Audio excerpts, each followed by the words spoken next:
Subhanallah walhamdulillah la ilaha. Ya, bismillah. Assalamualaikum warahmatullahi wabarakatuh. Innal hamdalillahi nahmaduhu wa nasta'inuhu wa nastahdihi wa nastaghfiruh wa na'udzu billahi min shururi anfusina wa min sayyiati a'malina man yahdihillahu fala mudilla lahu wa may yudlil fala hadiyalah. Wa asyhadu an la ilaha illallah wahdahu la syarikalah wa asyhadu anna Muhammadan abduhu wa rasuluh la nabiyya wa la rasula ba'dahu amma ba'd. Allahumma shalli ala Muhammadin wa ala ali Muhammad kama shallaita ala Ibrahim wa ala ali Ibrahim wa barik ala Muhammadin wa ala ali Muhammad kama barakta ala Ibrahim wa ala ali Ibrahim innaka Hamidum Majid.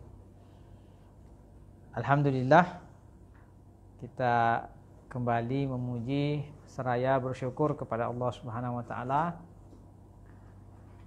Akhirnya setelah hampir setahun ya, mungkin hampir setahun taklim kita ini terhenti disebabkan oleh beberapa kondisi, pergantian pengurus teman-teman di Al-Adab, di Unhas, kemudian kondisi kita saat sekarang ini ya, ini semua menjadi salah satu atau penyebab terhambatnya pengajian dan pembahasan kitab kita ini.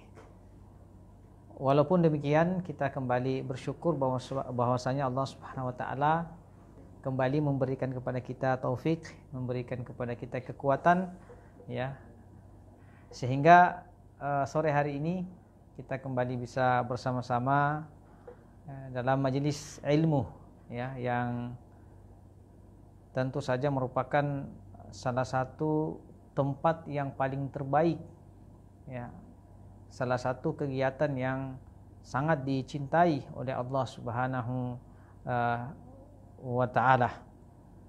Bahkan menuntut ilmu ini mendapatkan kemuliaan tersendiri ya di sisi Allah Subhanahu wa ta'ala, di mana Allah akan mengangkat ya derajat orang-orang yang berilmu, beriman dan berilmu ya.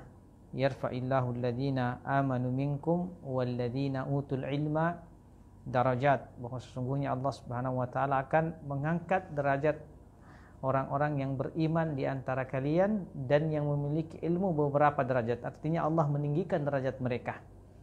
Ya, kalau Allah Subhanahu wa taala telah meninggikan derajat seorang manusia, maka ketinggian derajatnya itu akan sangat terlihat dalam kehidupan ia di dunia, dan tentu ia akan mendapatkan tempat yang sangat spesial kelak ketika ia kembali kepada Allah Subhanahu wa taala.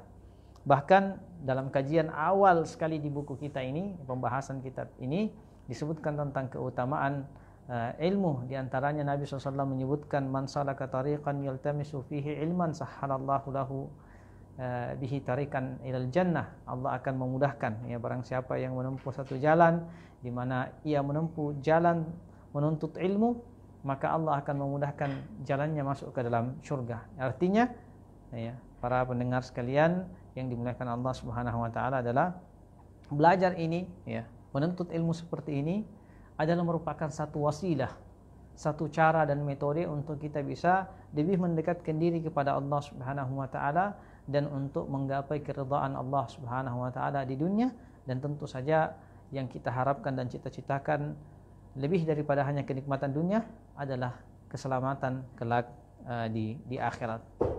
Bahkan dalam hadis-hadis Nabi SAW ya, bukan hanya dimuliakan dengan disebutkan sebagaimana yang telah kita sampaikan tadi, orang-orang yang menuntut ilmu ini ya, sampai hewan-hewan yang ada di laut pun, ikan-ikan yang berada di gelapnya laut ya, di dasar laut yang paling dalam itu bertasbih untuk mereka ya, para penuntut ilmu.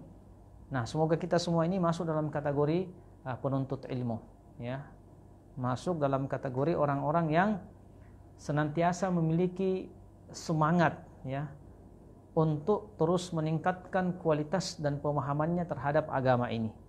Karena tentu apa yang kita lakukan ini adalah satu upaya untuk menghilangkan, ya, mengangkat kejahilan daripada diri kita masing-masing, ya, sehingga kita bisa hidup lebih mulia di atas ridha Allah Subhanahu wa taala, atau di atas, ya, perintah Allah Subhanahu wa taala. Karena tentu sangat merugi orang yang memiliki banyak ilmu, yang banyak belajar, lalu kemudian dalam kehidupan ini tidak mampu mengaplikasikan ilmu itu.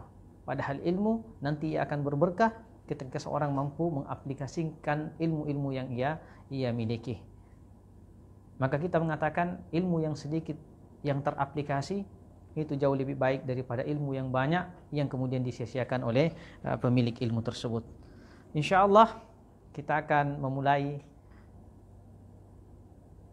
ta'lim kita ini dengan bab, ya, pada bab yang baru, ya. Kalau ada yang masih mengingat, ya, sekitar 1 tahun yang lalu kurang lebih, ya, terakhir kita membahas tentang adab, ya, karena kitab kita ini adalah kitab Mukhtasar Minhaj Al-Qasidin yang ditulis oleh Al-Imam Syekh Ahmad ibn Abdurrahman ibn Qudam Al-Maqdisi rahimahullahu ta'ala, yang merupakan kumpulan adab-adab, ya, kumpulan akhlak bagaimana seorang muslim bisa hidup lebih berberkah, ya, bisa hidup sesuai dengan arahan dan aturan syariat Allah Subhanahu wa taala. Dan yang paling terakhir kita sebutkan yang lalu adalah tentang adab bagaimana seorang muslim, ya, ketika ia bermuamalah, berinteraksi dengan penguasa yang zalim, ya, itu yang paling terakhir. Berinteraksi, bermuamalah dengan penguasa yang zalim karena ada sebuah udzur, ya, ada sebuah alasan tertentu. Karena hukum asalnya, ya, tidak dibolehkan dan tidak dianjurkan seorang muslim, ya, berinteraksi dengan para penguasa-penguasa zalim. Di antara yang disebutkan Syekh pada buku ini dan sudah kita jelaskan pada pertemuan terakhir beberapa bulan yang lalu adalah karena tentu interaksi kita dengan orang lain itu akan sangat mempengaruhi, ya, karena kaidahnya dalam kehidupan kita ini imma, ya, entah kita yang mempengaruhi orang atau orang yang mempengaruhi kita, tidak ada pilihan ketiga, ya. Itu sudah konsep, itu sudah tabiat hidup manusia, mempengaruhi atau dipengaruhi. Makanya interaksi dengan penguasa-penguasa zalim dalam penjelasan Syekh di sini itu tidak dianjurkan karena akan sangat mempengaruhi dirinya sendiri, ya, orang tersebut, ya, bahkan pada hal yang berkaitan dengan agamanya. Nah, sekarang pada pembahasan yang berikutnya, bab yang baru ini, bab yang sangat penting, ya. Syekh mengatakan kitabu adabus suhbah, ya, kitab atau bab, ya, penjelasan tentang bagaimana adab berinteraksi, ya, wal al-ukhuwah wa muasyarati al-khalqi wa nahwi dalik. Bagaimana adab kita berinteraksi, berkomunikasi, ya, bagaimana kita bersama dengan masyarakat, ya, atau siapa saja yang hidup di sekitar kita, atau hal-hal yang berkaitan dengan ini. Intinya ini akan menjelaskan kepada kita tentang bagaimana adab kita dalam kehidupan ini, ya, karena namanya kehidupan tidak ada yang lepas dari interaksi antara kita pribadi dengan pribadi yang lain atau individu yang lain, atau interaksi kita dengan komunitas, ya, komunitas atau kelompok masyarakat yang lain. Itu sudah menjadi satu kepastian dalam hidup, ya, karena kalau Anda tidak mau bergaul, ya, pergi tinggal di hutan sana, bergaul dengan, ya, di hutan pun bergaul, ya, bergaul dengan binatang-binatang hutan. Nah, tapi karena kita manusia yang memang Allah Subhanahu wa taala telah menjadikan fitrah dalam kehidupan kita ini adalah interaksi, ya, makanya disebut dengan manusia yang tidak normal ketika dia tidak berinteraksi dengan yang lainnya. Bahkan dalam agama kita ini al-uzlah, ya, menyendiri itu dilarang, ya, kecuali dalam kondisi-kondisi tertentu. Hukum asal al-uzlah itu tidak dibolehkan, ya. Bahkan tidak ada istilah ar-rahbaniyah, ya, yang hanya tinggal di masjid berdoa meminta kepada Allah Subhanahu wa taala. Itu adalah konsep yang tidak disyariatkan di dalam agama kita, agama Islam, yang memang agama ini adalah agama yang Allah Subhanahu wa taala turunkan sebagai penutup dari agama-agama yang ada, yang merupakan agama yang paling sesuai dengan, ya, tabiat dan fitrah manusia itu sendiri. Maka di sini kita akan mendapatkan penjelasan bagaimana sistem muamalah kita. Muamalah dengan orang kafir bagaimana? Bagaimana dengan kalau bermuamalah dengan pelaku maksiat? Pelaku maksiat terbagi-bagi lagi. Masya Allah, luar biasa ya. Agama kita ini sampai hal-hal yang detail seperti itu kita diberikan satu penjelasan ya, diberikan rel di mana kita seharusnya berada di atas rel tersebut, sehingga dalam bermuamalah pun dengan siapa saja, ya mukmin kah dia, muslim kah dia, non muslim kah dia, itu kita tetap berada pada koridor yang telah ditetapkan oleh syariat kita. Nah, Syekh di sini mengatakan ya, pertama ini beliau akan menjelaskan kepada kita tentang ya adab pergaulan. Beliau mengatakan i'lam. Sekali kita mengulang ya, tidak mengapa kita mengulang, bahwa Syekh selalu memulai dengan kata i'lam. Ya, dalam penulisan dalam kitab ini beliau selalu memulai dengan kata i'lam, dan kita sudah menyebutkan, tidak apa-apa kita meraja sedikit review ya, sedikit ya, mengapa beliau menyebutkan kata i'lam ini sebagai tanbih ya, agar para pelajar ya, para penuntut ilmu memberikan perhatian bahwa ada sesuatu hal yang penting yang akan disampaikan kepada mereka ya. Karena sama seperti seorang guru ya, kalau kita ngajar atau dosen atau pengajar apapun itu, ketika kita di kelas, maka kita kadang memberikan isyarat-isyarat tertentu kepada para pelajar agar pelajar itu ya tanabbah ya, memberikan perhatian, ada sesuatu ini yang akan disampaikan kepada saya. Maka saya selalu mengatakan ya, i'lam, ketahuilah annal alifah samaratu husnul khuluq ya, sesungguhnya rasa rasa atau perhatian itu ya adalah merupakan salah satu daripada buah baiknya akhlak seseorang ya. Perhatian kepada orang lain ya, memberikan ya perhatian kepada orang lain itu adalah merupakan satu nilai yang terkandung dalam ya akhlak seseorang, atau baiknya ya akhlak seseorang. Wa tafarruqu su'ul khuluq ya. Dan adapun perpecahan itu ya, perselisihan adalah merupakan tanda-tanda buruknya akhlak seseorang ya. Jadi jika seorang itu mampu dalam kehidupan ini untuk senantiasa berada dalam kondisi kebersamaan, maka ini adalah merupakan satu buah dari baiknya akhlak seseorang. Dan sebaliknya orang-orang yang sedikit-sedikit berpecah, sedikit-sedikit berselisih, ini asalnya ya buah daripada rusaknya akhlak. Karena banyak kadang kita menemukan jemaah sekalian yang dimuliakan Allah Subhanahu wa taala, orang dari sisi keilmuan dan teori-teori keilmuan sangat tinggi ya, tapi dengan sangat mudah mereka berpecah ya, sangat mudah mereka berselisih ya, padahal perselisihan ini adalah merupakan di antara buah tidak stabilnya akhlak seseorang. Nah, kata beliau, li'anna husnal khuluqi yujibu at-tahabub wat tawafuq. Karena di antara konsekuensi daripada baiknya akhlak seseorang adalah hadirnya rasa cinta mencintai sesama mereka dan hadirnya rasa kebersamaan itu. Ini adalah ya satu hal yang perlu untuk senantiasa kita melatih jiwa, melatih diri untuk bisa memperbaiki akhlak. Karena semakin baik akhlak seseorang, maka semakin bermanfaat dia bagi orang yang lain. Semakin baik akhlak seseorang, maka semakin mudah ia berinteraksi dengan orang lain. Wasu'ul khuluqi yuthmiru at-tabaghud wat-tadabur.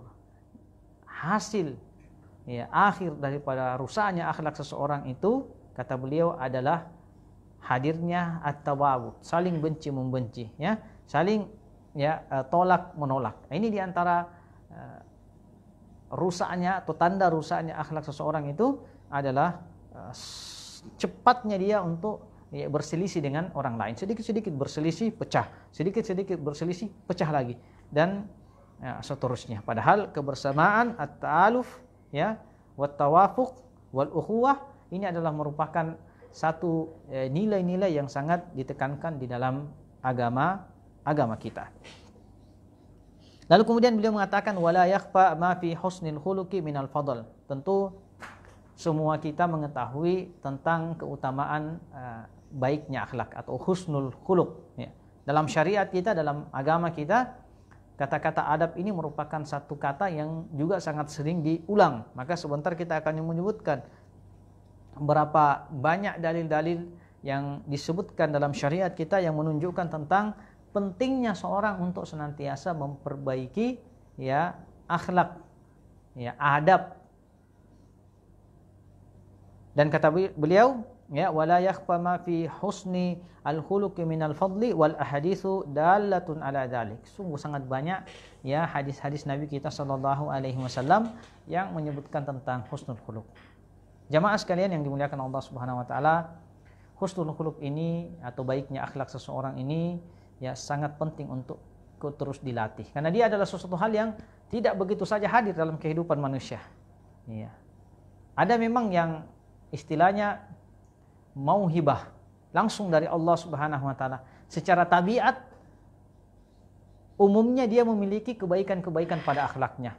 Ya, ada memang orang yang seperti itu. Tetapi secara umum baiknya akhlak adalah hasil daripada upaya dan usaha kita memperbaiki akhlak tersebut. Dengan apa itu? Dengan seperti ini, dengan belajar ilmu. Karena tidak ada yang menjadi acuan kita jika kita tidak mendasari semua tingkah laku dan adab akhlak kita dengan ilmu.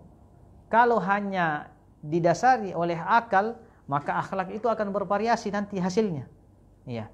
Makanya di sini ukurannya adalah Al-Qur'an dan ukurannya adalah sunnah. Apa yang menjadi tuntunan Al-Qur'an dan sunnah berkaitan dengan akhlak dan adab, itulah yang terbaik. Ya, bukan ukuran akal-akalan manusia. Karena masing-masing akal itu berbeda. Boleh saja di tempat ini disebut akhlak yang baik, di tempat yang lain tidak. Tapi kalau akhlak dalam Islam secara universal itu diterima dimanapun dan kapanpun itu. Ya, dimanapun Anda berada, seperti apapun itu, maka akhlak Islam itu dalam takalid, dalam adat apapun itu, di wilayah apapun kita yang berbeda-beda, ya, di Indonesia saja ini bersuku-suku, berbangsa-bangsa kita, ya, dengan berbagai macam adat istiadat yang kita miliki. Tetapi Islam dengan adab dan akhlaknya itu sifatnya universal. Semua bisa ya menerapkan itu dan tidak ada yang menolaknya satupun. Semua bisa menerima. Nah, di dalam hadis-hadis Nabi Shallallahu Alaihi Wasallam tentang akhlak ini sangat banyak disebutkan. Nah, pertama dalam hadis yang disebutkan diriwayatkan dari sahabat yang mulia Abi Darda radhiyallahu taala anhu, Nabi kita Shallallahu Alaihi Wasallam bersabda, "Ma min syai'in athqalu fi mizanil mu'min yaumal qiyamati min khuluqil hasan." Ya, tidak ada yang paling berat di timbangan amalan kebajikan seorang muslim di akhirat kelak kecuali akhlak yang baik. Artinya akhlak yang baik ini adalah merupakan satu amalan yang memiliki keutamaan yang sangat luar biasa, sehingga Nabi Shallallahu Alaihi Wasallam mengisyaratkan kepada kita dalam hadis ini bahwa husnul khuluq ini ketika ditimbang nanti amalan kita di akhirat, maka ini akan menjadi satu timbangan yang sangat besar. Maka tentu hadis yang pertama ini adalah satu hadis yang seharusnya memberikan motivasi kepada kita bagaimana untuk terus memperbaiki akhlak kita. Akhlak dalam bermuamalah sesama manusia, ya, akhlak bermuamalah dengan seorang muslim, akhlak bermuamalah dengan seorang non-muslim, akhlak bermuamalah dengan seorang yang kafir, ya, seorang ahli bid'ah, seorang pelaku maksiat, bahkan ada bermuamalah dengan binatang dan tumbuhan yang telah diciptakan oleh Allah Subhanahu wa taala untuk maslahat kehidupan manusia. Islam mengatur sampai bahkan ya bagaimana adab dan akhlak kita terhadap hewan dan tumbuhan itu diatur di dalam Islam, ya. Sampai hal-hal yang sederhana seperti ini Allah mengatur untuk kita sekalian bagaimana berinteraksi. Sehingga interaksi kita ini bukan sekedar interaksi biasa yang ada interaksi dunia di situ, yang ada manfaat keduniaan saja di situ. Tapi memang interaksi kita, komunikasi kita, muamalah kita dengan orang lain itu dibangun di atas ya pengharapan kita mendapatkan pahala di sisi Allah Subhanahu wa taala. Karena jemaah sekalian yang dimuliakan Allah Subhanahu wa taala, ada juga di antara kita ini yang muamalahnya memang dibangun di atas interest duniawi. Ya, kalau saya bergaul dengan itu, saya bisa dapat harta banyak. Kalau saya bergaul dengan itu, waduh, saya tidak dapat apa-apa. Kalau gitu nggak usah ini. Ini saja yang saya temani bergaul. Padahal dalam Islam itu semua, ya, tidak ada sama sekali dikotomi antara seorang yang kaya dan miskin dalam satu bentuk muamalah. Islam menganjurkan kepada kita untuk bermuamalah secara baik dengan siapa saja itu, ya, dengan sebaik-baik, ya, akhlak sopan santun, ya, menghormati orang lain, tidak sombong, ya, tidak merendahkan orang yang lain, ya, tidak menganggap remeh yang lainnya, ya. Apalagi kalau biasanya kita ini memiliki kelebihan dari orang, ya, kita penuntut ilmu, kadang itu lihat orang yang tidak menuntut ilmu, kita anggap diri kita lebih baik, padahal belum tentu, ya. Allah Subhanahu wa taala mengatakan la tuzakku anfusakum huwa a'lamu bimanittaqa. Janganlah sekali-kali kalian mentazkiyah, ya, merekomendasikan kebaikan pada diri kalian, karena yang paling bertakwa itu Allah Subhanahu wa taala yang paling tahu. Maka ini dalam muamalah perlu banyak untuk diperbaiki. Kadang orang kaya melihat orang-orang yang tidak memiliki apa-apa itu, melihat, ya, dengan sebelah mata, tidak dipedulikan. Dia hanya ingin bergaul dengan teman-temannya yang kaya-kaya saja, ya. Nah, seperti itu. Maka ini semua perlu untuk diperbaiki, perlu untuk dicarikan solusi, karena tentu kita berharap bahwa kehidupan kita ini akan penuh dengan keberkahan. Dalam hadis yang lain, Nabi SAW mengatakan, inna ahabbakum ilayya wa aqrabukum minni majlisan yaumal qiyamah ahasinukum akhlaqa. Sesungguhnya orang-orang yang paling aku cintai dan orang-orang yang paling dekat tempat duduknya kelak, artinya tempatnya di akhirat pada hari kiamat, adalah mereka-mereka orang yang memiliki akhlak yang baik, ya. Sampai seperti itu Nabi kita SAW menggambarkan betapa penting seorang muslim memiliki akhlak yang baik.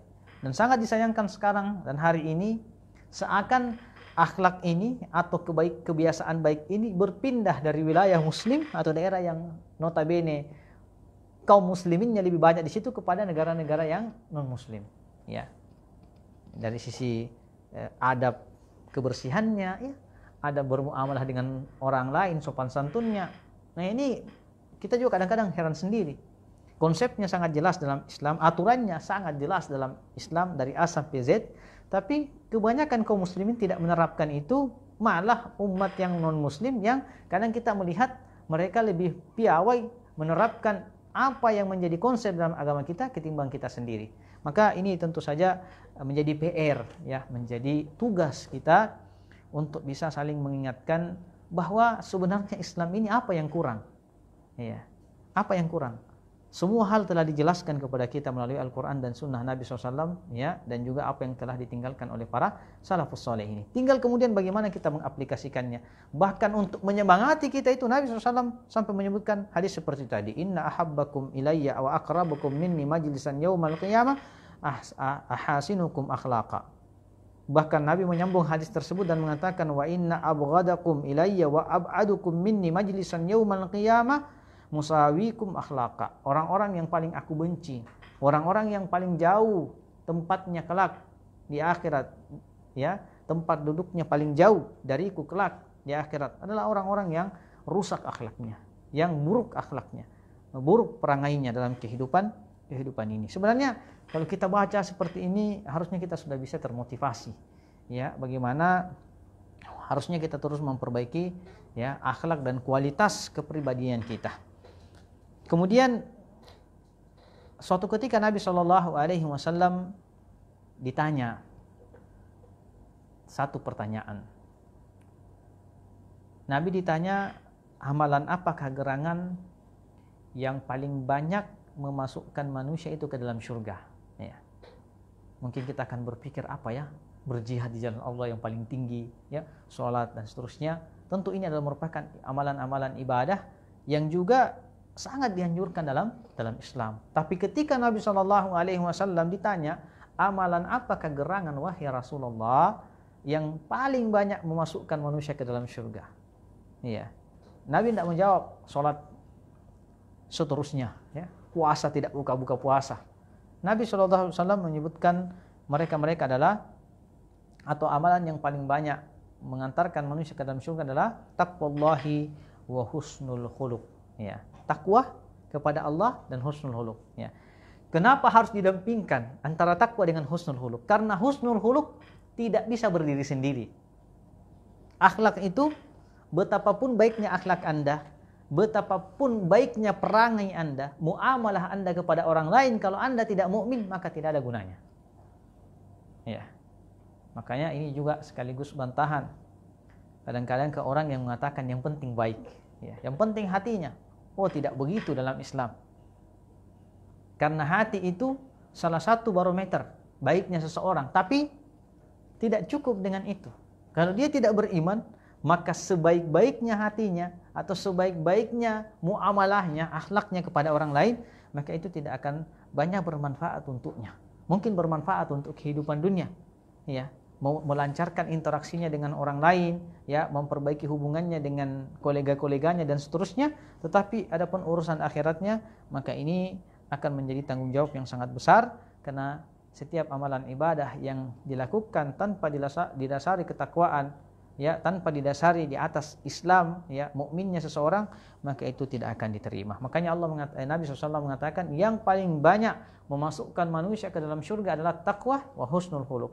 Ya, harus disandingkan ini sehingga kita tidak jatuh pada, ya, masalah sebagaimana sebagian orang memahami, ya, salah dari hadis Nabi SAW berkaitan dengan akhlak ini. Jadi ada takwa, ya, dan takwa tentu saja adalah bagaimana melaksanakan perintah Allah Subhanahu wa taala dan menjauhi segala larangan Allah Subhanahu wa taala.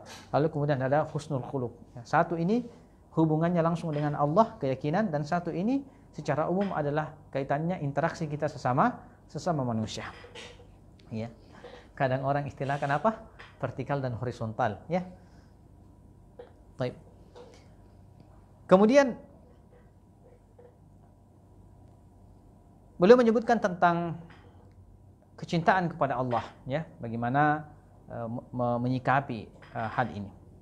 Beliau mengatakan wa ammal mahabbatu fillahi ta'ala fa fi sahihaini min hadits Abi Hurairah. Ya, beliau ingin menjelaskan kepada kita bagaimanakah seharusnya konsep cinta mencintai karena Allah Subhanahu wa taala. Karena ini adalah satu konsep yang sangat, ya, prinsipil dalam Islam, ya. Cinta mencintai akan masuk pada bab wala wal bara. Dan ini satu bab yang sangat penting dalam akidah, ya. Al wala wal bara. Kapan kita loyal, kapan kita cinta, dan kapan kita berlepas diri dari seseorang. Beliau mengatakan wa ammal mahabbatu fillahi ta'ala fa fi sahihaini min hadits Abi Hurairah. Beliau sebutkan dan menukil satu hadis dari sahabat yang mulia Abi Hurairah radhiyallahu anhu, bahwa Nabi kita sallallahu alaihi wasallam bersabda, ya, sab'atun yudhilluhumullahu fi dhillihi yauma la dhilla illa dhilluhu. Ya, ada 7 golongan yang akan dinaungi oleh Allah Subhanahu wa taala. Hari itu tidak ada naungan kecuali naungan Allah Subhanahu wa taala. Dan di antara yang disebutkan oleh Nabi SAW dari 7 golongan itu, ya, salah satunya adalah orang yang saling cinta mencintai karena Allah Subhanahu wa taala. Rajulani tahabba fillahi ijtama'a ala dzalika wa tafarraqa alaihi.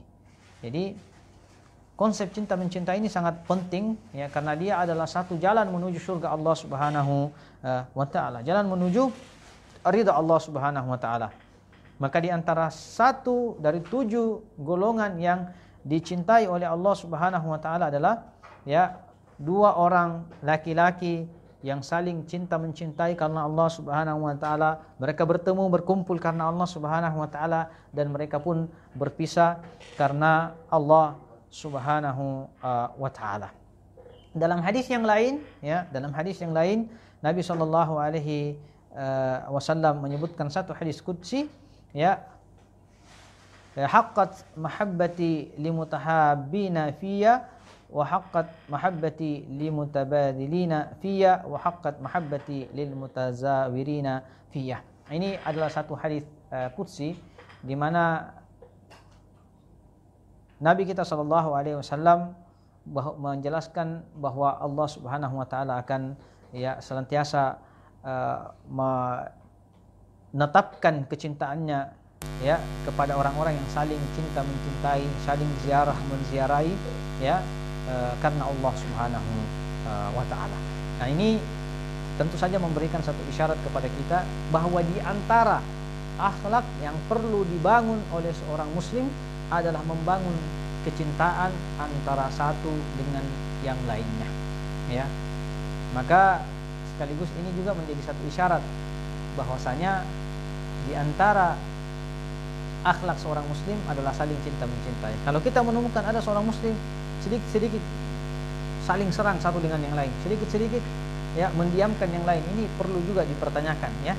Bagaimana sebenarnya konsep adab dan akhlak mereka sesama muslim. Padahal Nabi Shallallahu Alaihi Wasallam sudah sangat jelas menggambarkan kepada kita tentang bagaimana Allah akan mencintai orang yang saling cinta mencintai karena Allah, saling ziarah menziarahi karena Allah Subhanahu wa taala.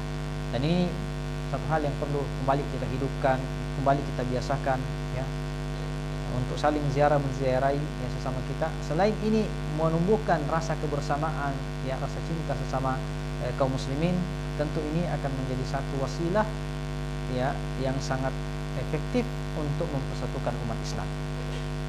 Kemudian beliau mengatakan i'lam, ya, kembali beliau mengulang, ya, sering-sering beliau akan mengatakan i'lam untuk beliau memberikan kepada kita satu isyarat bahwa perhatikan baik-baik, ya.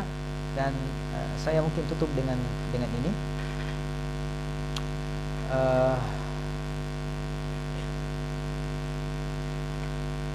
Ya, masih bisa kita tambahkan. Wa'lam, ya, kata beliau, ketahuilah anna man yuhibbu fillahi wa yubghidu fillahi, ilam, ketahuilah bahwa barang siapa yang saling mencintai, cinta mencintai karena Allah, ya, dan kemudian dia membenci karena Allah, fa innaka idza ahbabta insanan likaunihi muti'an lillahi, ya, fa idza asallaha abghadtahu fillah. Jadi beliau mengatakan bagaimana sebenarnya konsep muamalah kita dengan orang lain, khususnya berkaitan dengan cinta mencintai. Beliau mengatakan bahwa seharusnya, ya, muslim itu jika ia mencintai seseorang, menyukai seseorang, maka ia menyukainya karena ketaatannya. Nah, ini penting, ya. Dia menyukainya, ia mencintai saudaranya karena ketaatannya kepada Allah, ya. Dan ia membenci seseorang itu karena orang itu melakukan maksiat kepada Allah, ya. Jadi cinta mencintai ini ukurannya bukan ukuran dunia, tetapi ukuran ketaatan kepada Allah Subhanahu wa taala. Sejauh mana seorang itu cinta kepada taat kepada Allah, maka setinggi itu kita punya kecintaan kepadanya, ya. Sejauh mana ia melakukan maksiat, maka seperti itu jugalah kita membenci orang tersebut. Tapi bagaimana bentuk membencinya? Apakah kita benci orangnya atau kita benci kelakuannya? Ini jadi pertanyaan. Karena harus dibedakan, ya, membenci orangnya atau membenci kelakuannya. Jangan sampai kita menyalahpahami konsep ini sehingga orang semua kita benci, ya. Nah, makanya beliau menjelaskan, ya. Beliau lanjutkan dulu, beliau mengatakan bi anna man ahabba disababin wa abghada liwujudi diddihi, ya, wa man ijtama'at fihi hisalun fihi hisalu mahmudatin wa makruhatin fa innaka tuhibbu man fa innaka tuhibbu min wajhin wa tubghiduhu min wajh, ya. Artinya kita ini mencintai seseorang ini harus diletakkan, ya, membenci juga harus diletakkan pada tempat yang proporsional, ya, harus betul-betul sesuai dengan aturan-aturan yang ada dalam, ya, agama kita. Jangan sampai kita membenci orang, ya, karena kita hanya cemburu padanya, dia punya sesuatu ini kita tidak punya, kita benci dia, wah, kita iri sama dia. Nah, ini penyakit-penyakit yang kemudian kadang kita dapati dalam kehidupan ini. Kita kadang-kadang juga suka sama orang karena mungkin bisa memberikan manfaat duniawi kepada kita. Kita lupa bahwa konsep cinta mencintai itu prinsip asalnya adalah prinsip ketaatannya kepada Allah atau apa yang ia lakukan daripada maksiat. Itu yang menjadi barometernya, bukan kemaslahatan duniawi, ya. Maka beliau mengatakan fayambagi an tuhibbal muslim li islamihi. Makanya beliau mengatakan maka Anda harus mencintai seorang muslim karena ia muslim, ia beriman kepada Allah Subhanahu wa taala. Selama ia muslim maka kita harus mencintai ia, ya. Selama ia mengaku bahwa dia adalah seorang beriman kepada Allah, maka kita cintai dia karena keimanannya, ya. Wa tubghiduhu li ma'siyatihi, dan Anda membenci seseorang itu karena dia melakukan maksiat kepada Allah Subhanahu wa taala. Bahkan maksiat dan keimanan ini setinggi mana ia beriman kepada Allah, ya, maka seperti itu juga lah rasa cinta kita kepadanya. Seperti itu juga lah kepemuliaan kita kepadanya. Sama dengan orang yang melakukan maksiat. Jadi ini ada anak-anak tangganya, ya, ada levelisasinya, ya. Ada levelisasinya. Itu baru proporsional kita meletakkan, ya, fondasi ini. Makanya beliau mengatakan fatakunu ma'ahu ala halatin mutawassit baina al-inqibad wal istirsal. Maka dengan ini Anda akan berada pada posisi yang adil, ya. Tidak selalu harus bersamanya dan tidak membiarkannya begitu saja. Artinya seperti tadi yang kita sebutkan bahwa kita mencintai orang yang sesuai dengan tingkat ketaatannya kepada Allah, dan kita juga membenci orang itu sesuai dengan tingkat kemaksiatan yang ia lakukan kepada Allah Subhanahu wa taala. Boleh saja kita berkawan dengan dua orang, ya, tapi rasa cinta kepada kita kepadanya dengan ketaatannya itu berbeda. Si fulan ini Masya Allah luar biasa, dia punya ibadah kepada Allah. Si fulan ini biasa-biasa saja. Maka tingkat kecintaan kita kepada keduanya itu bisa saja juga berbeda. Sama halnya jika kita berkawan dengan dua orang, yang dua orang ini melakukan maksiat. Satu melakukan maksiat yang dalam tanda kutip, ya, semua salah maksiat itu, semua dosa. Tapi maksiat juga memiliki levelisasi, ada yang dosa besar, ada yang dosa kecil. Maka seberat apa dosa yang ia lakukan, maka seperti itulah kebencian kita kepada apa yang ia lakukan tersebut, ya. Karena tidak mungkin kita menyamakan satu dosa, ya, seperti dosa zina misalnya dengan dosa-dosa yang kecil, ya. Ya, seperti itu. Maka kita akan berada pada posisi yang seimbang, yang menempatkan orang-orang yang ada di sekitar kita. Nah, maka beliau mengatakan fa amma ma yajri minhu majra al hafwati allati yu'lamu annahu nadama 'alaiha fal aula hina idzin al igmadu was satru. Nah, ini prinsip bermuamalah, ya.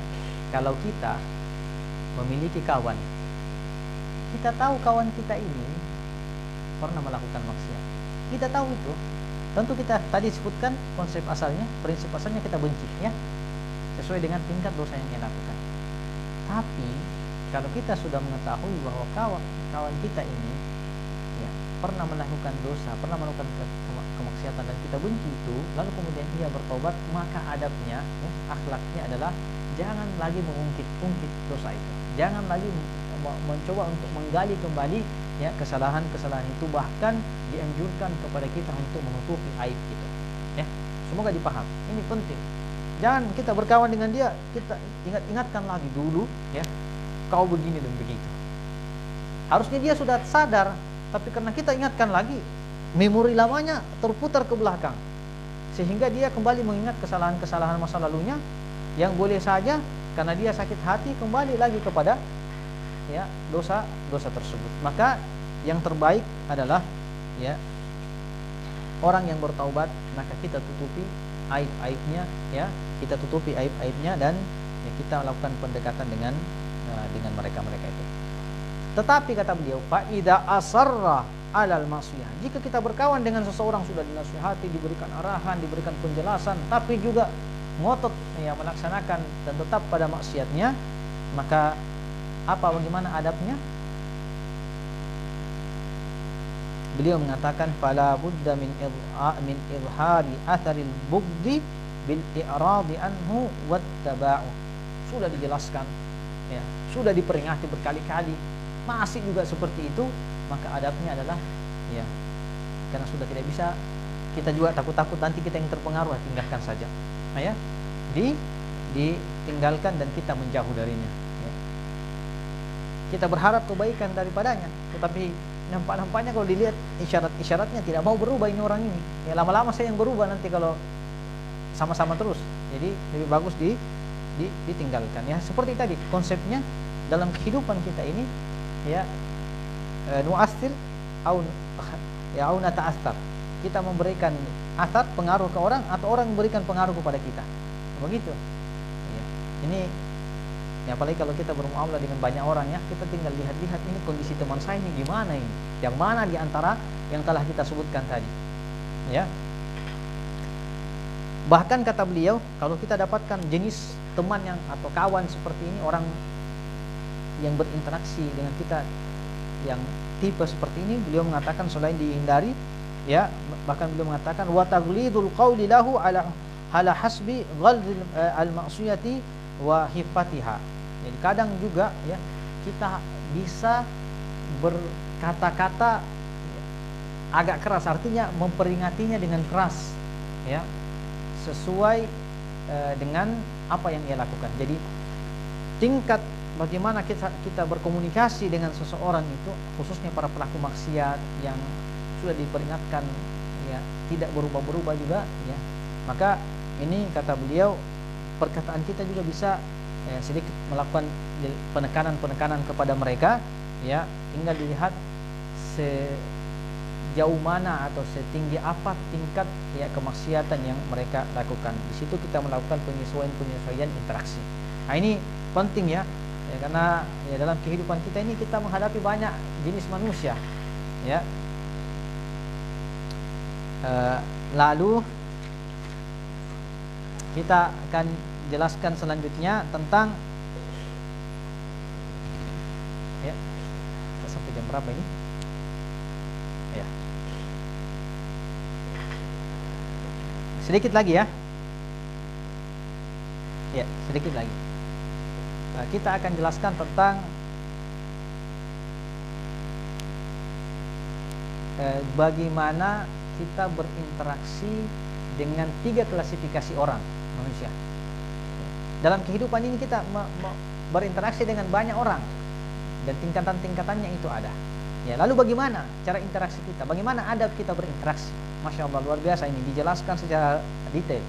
Pertama, beliau mengatakan, i'lam, ketahuilah, annal mukhalafata li amrillahi ta'ala ala aqsam.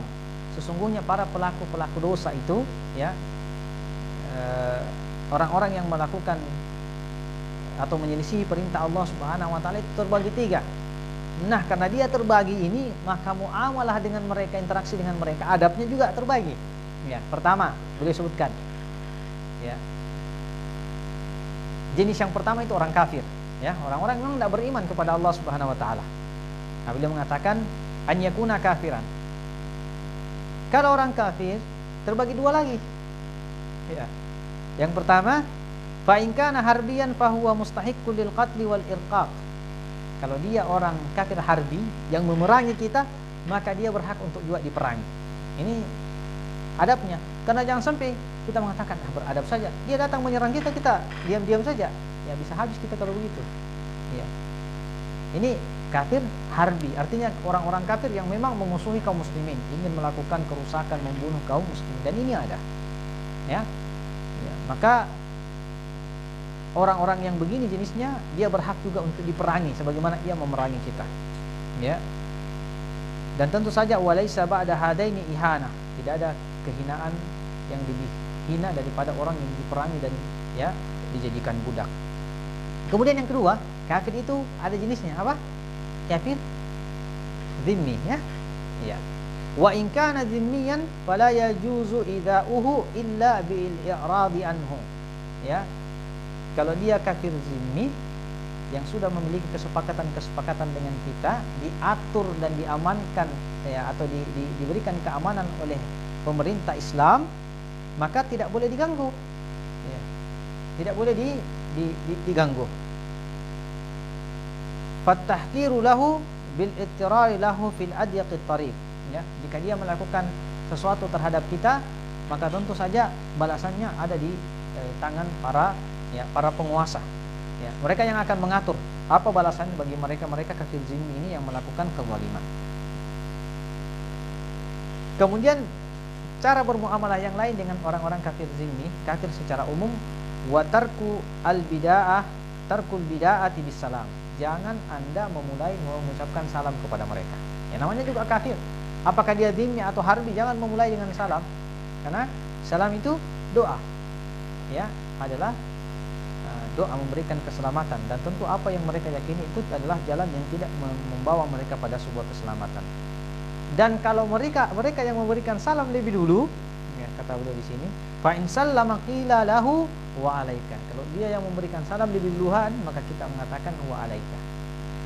Ya, begitu saja. Wal imbisatu kama yaf'alu bil asdiqa. Kemudian cara bermuamalah dengan orang-orang zimmi ini, ya bermuamalah dengan biasa-biasa saja, ya, bermuamalah dengan baik sebagaimana kita bermuamalah dengan kawan-kawan kita. Ini kafir zimmi, ya, bukan kafir harbi.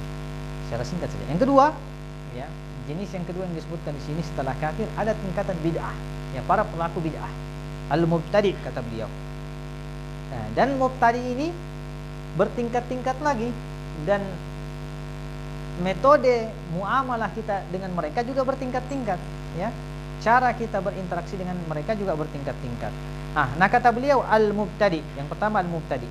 Fa in kana mimman yad'u ila bid'atin, ya. Kalau kita berinteraksi dengan seorang pelaku bid'ah, nah dia pontolan bid'ah. Artinya pontolan di sini orang yang mendakwakan bid'ahnya. Ya, orang yang mengajak orang dengan syubhat-syubhatnya. Ya. Wa kanat al-bid'atu bihaitsu yakfuru biha. Bahkan ada bid'ah yang mengantarkan seorang itu sampai pada kekufuran kepada Allah. Kalau jenis ini yang kita hadapi, kata beliau, ya, beliau akan jelaskan dulu bagaimana kondisi orang-orang seperti ini, yang bid'ahnya bahkan bisa mengantarkannya kepada kekafiran. Fa amruhu asyaddu minadh-dhimmi, ya. Cara bermuamalah dengan mereka itu lebih keras harusnya, ya, daripada cara bermuamalah kita dengan kafir zimmi tadi. Sudah kita jelaskan, ya, bagaimana, ya, bersahabat, ya, karena dia dalam aturan dan perjanjian.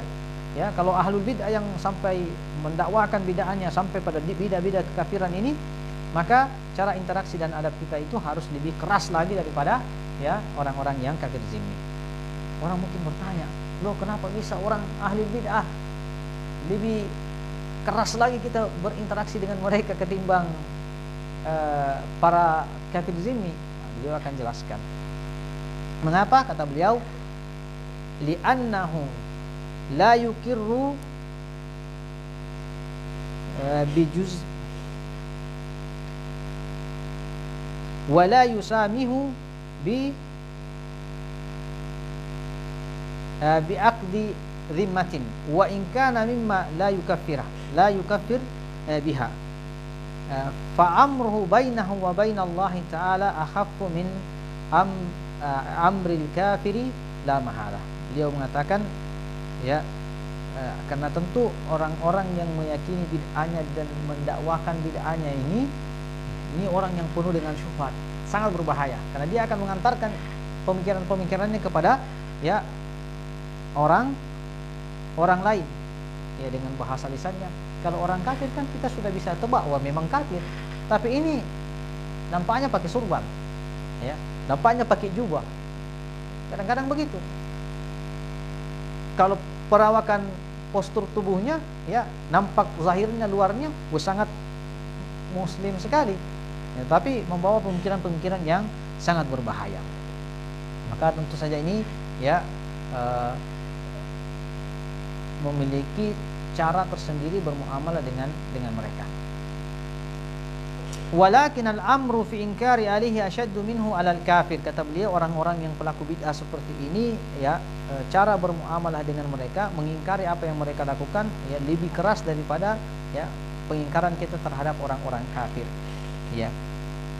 Karena kata beliau, li'anna, ya, ini kata kuncinya, li'anna syarrul kafir gairu muta'addi, ya, keburukan yang ditimbulkan oleh orang-orang kafir, karena dia jelas kafir. Orang dia kalau bicara ngajak pada akidahnya, orang muslim pasti tahu, wah, gimana caranya, ini orang Nasrani panggil saya, tidak mungkin. Ini orang Yahudi panggil, tidak mungkin.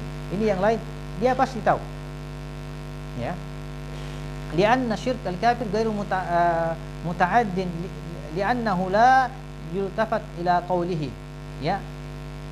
Beda halnya, kata beliau, dengan ahlul bidah. Karena kalau ahlul bid'ah alladzi yad'u ila bid'atihi, ya orang yang pelaku bid'ah dan mendakwakan bid'ahnya, ya, li'annahu yaz'amu anna ma yad'u ilaihi haq. Ya, karena apa? Orang-orang yang melakukan pelaku bid'ah itu dia kan berdakwah, dakwah atau tidak? Dakwah ya. Ya, kalau dia dakwah berarti dia yakin dengan apa yang didakwakan. Ya. Ini berbahaya. Apalagi kalau penampakan luarnya Masya Allah, maka orang bisa tertipu dengan itu. Ya. Maka beliau mengatakan fayakunu sababan li ghawayatil haqqi. Ya. Nah, ini retorikanya bagus, penampakan pakaiannya bagus, wajahnya lihya, pokoknya rapi seperti ya orang-orang yang saleh, maka ini bisa saja menjadi ya hal yang menutupi kebenaran. Orang-orang tertipu dengan zahirnya. Fasyarruhu muta'addi, ya. Maka keburukan yang ditimbulkan orang seperti ini itu ya bisa berdampak banyak, ya. Kemudian ahlul bidah yang kedua, dua ahlul bidah. Tadi kafir dua ya. Ahlul bidah juga dua. Yang pertama yang mendakwakan kepada bid'ahnya, yang kedua adalah al-mubtadi al-ammi.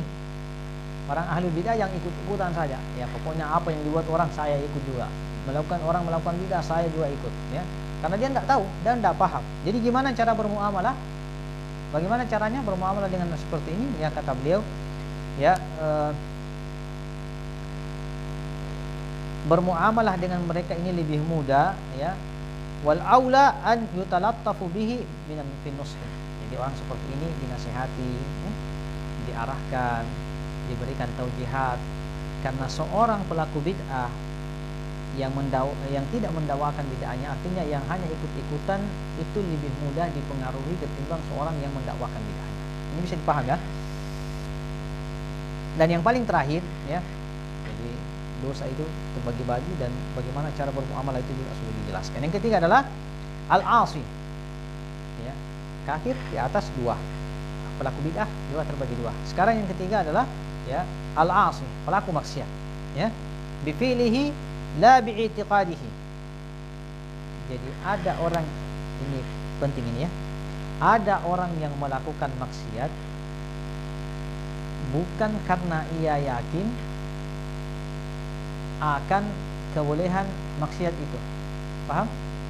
Jadi sekali lagi, al-asi bi fi'lihi la bi i'tiqadihi. Dia secara aktivitas ya, di kehidupan sehari-hari melakukan maksiat, tetapi dia tidak meyakini maksiat itu boleh.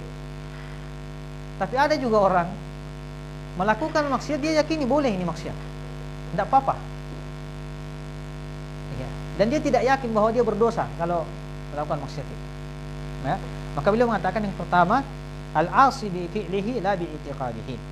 Fa in kanat bihaitsu yata'adza biha ghairuha, ya, yata'adza biha ghairuhu fadh-dhulmu wal bughd wasyahadatu kadh-dhulmi wal ghasbi wasyahadati az-zuri wal ghibati wan namimati wa ma nahwi dhalika fal aula al-i'radu anhu wa tarki mukhalatatihi wal inkibad an muamalatihi. Ya, jadi jika dosanya itu adalah dosa yang juga berimplikasi kepada orang lain secara langsung. Contohnya, dia melakukan kezaliman, dia kan memberikan kemudaratan kepada orang, ya. Dia mencuri, ya, dia memberikan kemudaratan kepada orang lain. Apa? Dia berzina, ya, dia memberikan kemudaratan kepada orang lain. Dia menggibah, ya, dia membuat namimah, ya, dan semisalnya. Cara bermuamalah dengan mereka adalah fal aulal i'radu anhu wa tarku muhalatati wal inkibadi an muamalatihi. Menjauhkan diri dari mereka, tidak bermuamalah dengan mereka. Berbahaya, ya. Dia menzalimi orang, kita juga kena dampak daripada kezaliman itu, ya. Wa kadzalikal hukmu fi man yad'u ila al-fasad. Begini juga cara kita bermuamalah kepada orang-orang yang sehari-harinya melakukan keburukan, yang menyebarkan keburukan. Kalladhi yajma'u bainar rijali wan nisa'i wa yuhayyi asbab asy-syarbi li ahli al-fasad, ya. Di antaranya orang-orang yang apa? Seperti apa kalau kita sekarang? Orang-orang yang membuat tempat-tempat perkumpulan orang-orang yang laki-laki perempuan campur baur. Ada itu kan tempat-tempat tertentu dibuat orang situ kumpul-kumpul apa semua, ya. Ya, membuat tempat-tempat di mana orang bisa mabuk-mabukan, ya, minum khamar, ya, ya, dan seterusnya. Fahada yang bagi ihanatuhu wa muqata'atuhu wal iradu anhu. Kalau orang-orang seperti ini yang menyiapkan tempat-tempat kemaksiatan, maka totalitas kita tinggalkan. Ya, tentu saja di situ ada peluang untuk memberikan nasihat. Tapi secara umum ya kita meninggalkan yang orang-orang seperti ini karena ya mudarat yang ditimbulkan oleh mereka itu sangat besar. Yang paling terakhir, kalau kefasikannya atau kemaksiatannya itu memberikan mudarat ya hanya untuk dirinya sendiri, beliau mengatakan di sini, fa amma alladhi yafsuqu fi nafsihi bi syarbil khamari aw zina aw sariqa aw tarkil wajib fal amru fihi ahad. Ya, kalau orang melakukan kemaksiatan yang kemaksiatannya itu memberikan mudarat kepada dirinya secara langsung, ya, maka tentu ini sangat berbeda dengan yang tadi, yang membuka peluang-peluang maksiat untuk orang lain, membuka rumah-rumah pergaulan bebas. Orang ini ya sangat berbeda ketimbang orang yang ya mungkin sehari-harinya melakukan kesalahan, tapi kesalahannya itu berdampak pada dirinya saja, ya tidak berdampak pada ya orang lain. Walakinnahu fi waqti mubasyaratihi walakin fi waqti mubasyaratihi wajib man'uhu bima yamtani'u bihi fa in kana nushu yarudduhu wa kana anfa'u lahu nusiha wa illa aghlaba lahu. Jadi orang-orang seperti ini, kalau kita mampu memberikan nasihat dan nasihat itu pengarahan, taujihat itu bermanfaat, maka itu yang paling baik. Itu yang paling baik. Tapi kalau tidak, maka ya bisa dilakukan dengan ya kekerasan. Artinya kekerasan di sini ya kalau ada pemerintah di situ ya bisa melakukan kekerasan dalam tanda kutip, menghalangi langsung mereka dengan aturan-aturan, maka itu jauh lebih baik. Nah, ini beberapa hal yang bisa kita jelaskan sore hari ini ya tentang adab-adab bermuamalah, adab-adab muasyarah al-khalq, bagaimana kita berinteraksi sesama manusia, bagaimana tingkatan-tingkatan manusia yang ada, dan bagaimana cara metode untuk bermuamalah dan berinteraksi dengan mereka. Saya kira itu dulu ya. Syukran jazakumullahu khairan, semoga bermanfaat untuk kita sekalian.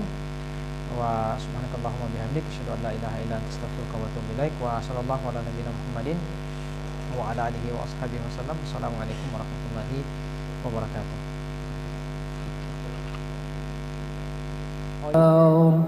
Subhanallah walhamdulillah.